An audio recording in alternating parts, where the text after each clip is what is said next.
Bismillahirrahmanirrahim. Assalamualaikum warahmatullahi wabarakatuh.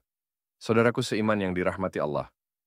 Pada kesempatan kali ini, izinkan saya menyampaikan sebuah pembahasan penting yang sangat relevan bagi kita semua sebagai umat Islam. Di tengah maraknya perbedaan pandangan dan pemahaman dalam dakwah dan ilmu agama, kita perlu kembali menelaah sumber utama kita, yaitu Al-Quran dan Sunnah Nabi Muhammad Shallallahu Alaihi Wasallam dengan penuh kejujuran dan ketulusan. Dalam tulisan ini, saya akan menunjukkan kepada saudara-saudara sekalian bukti nyata yang mengungkap adanya pembohongan dan pembodohan umat yang dilakukan oleh sebagian oknum ulama dan ustadz saat menyampaikan ilmu dan dakwah. Kita akan telusuri bersama sebuah pernyataan yang pernah dimuat dalam Harian Waspada pada tanggal 17 Mei 2025 yang mengatakan, kalau yang kita yakini kata Allah dan Rasulnya saja, maka kita adalah mazhab ingkar sunnah dan wahabi garis keras. Apakah pernyataan itu benar? Mari kita bahas dan tanggapi secara mendalam dalam pembahasan berikut, berdasarkan pemahaman Al-Quran Surah An-Nisa ayat 59 dan konteks yang sebenarnya. Semoga Allah memberikan kita hidayah dan ilmu yang bermanfaat. Oleh Dr. Arifin Siregar. Pembahasan.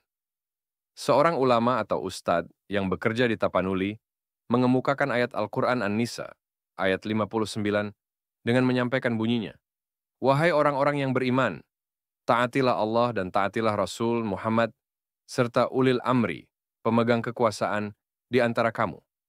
Itulah ayat secara hakikat yang sebenarnya.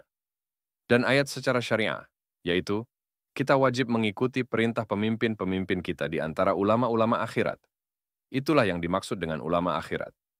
Merekalah yang paling baik, ulama akhirat, yaitu tempat belajar dan bertanya, serta ikut kita mulai dari dunia ini sampai akhirat.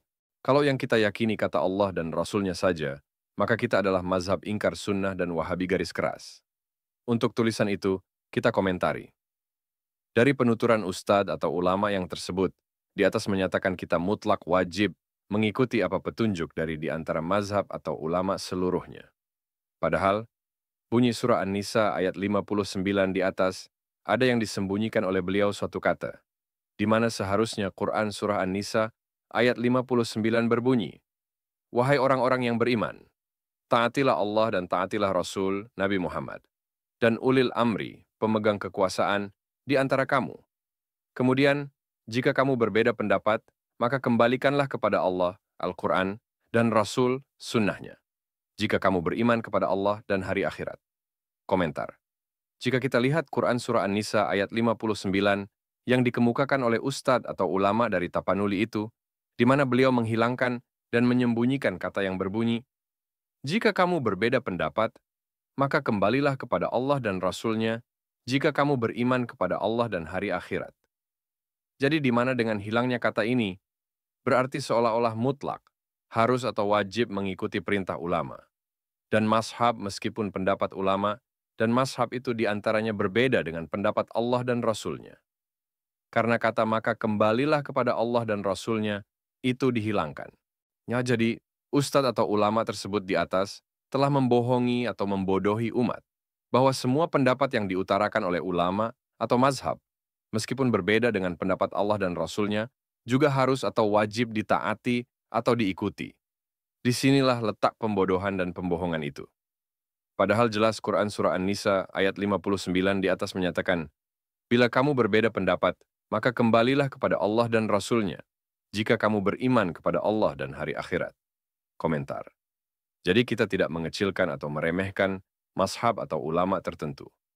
Tetapi bila terjadi beda pendapat antara pendapat Allah dan Rasul-Nya di satu pihak dengan pendapat ulama mazhab di pihak lain, maka apapun alasannya, kita wajib atau harus mendahulukan, mengamalkan, atau menerima pendapat Allah dan Rasul-Nya.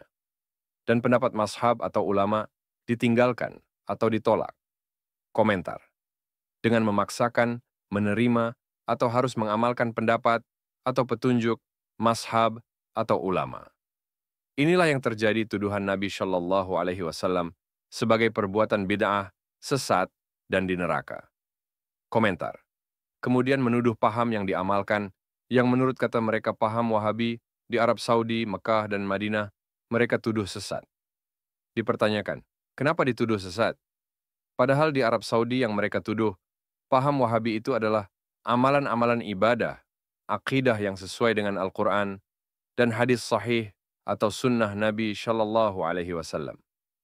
Komentar, maka dipertanyakan kalau dituduh yang mengamalkan Al-Quran dan hadis sahih sesat. Jadi kalau yang menyembunyikan atau menghilangkan kata, bila kamu berbeda pendapat, maka kembali kepada Allah dan Rasul-Nya. Di dalam Quran Surah An-Nisa 59 itu. Maka seharusnya mereka yang menyembunyikan kata inilah yang dianggap sesat, pembohong, atau membodohi umat. Nah, komentar Kak, awas ancaman Quran.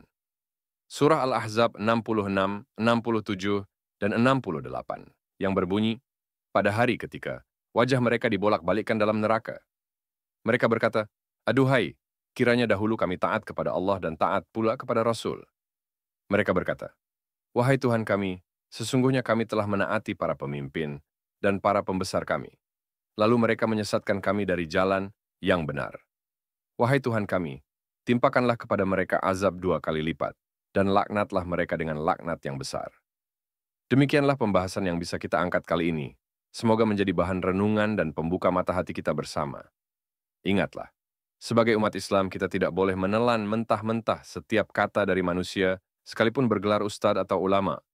Karena tolak ukur kebenaran dalam Islam bukanlah manusia, melainkan wahyu Allah dan sunnah Nabi-Nya Shallallahu Alaihi Wasallam.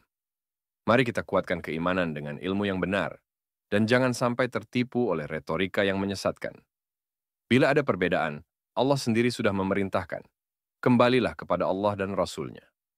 Maka, jangan biarkan diri kita dibodohi dengan dalih taat ulama, jika ternyata mereka menyembunyikan bagian dari kebenaran. Jika kamu merasa pembahasan ini penting dan membuka wawasan, jangan lupa untuk like, tinggalkan komentarmu, dan bagikan video ini ke saudara-saudaramu agar semakin banyak yang tercerahkan. Untuk kamu yang baru bergabung, subscribe sekarang juga, dan nyalakan lonceng notifikasinya, supaya kamu nggak ketinggalan konten-konten penting lainnya tentang akidah, sunnah, dan berbagai fenomena keagamaan yang perlu kita luruskan bersama. Terima kasih sudah menyimak sampai akhir. Wassalamualaikum warahmatullahi wabarakatuh.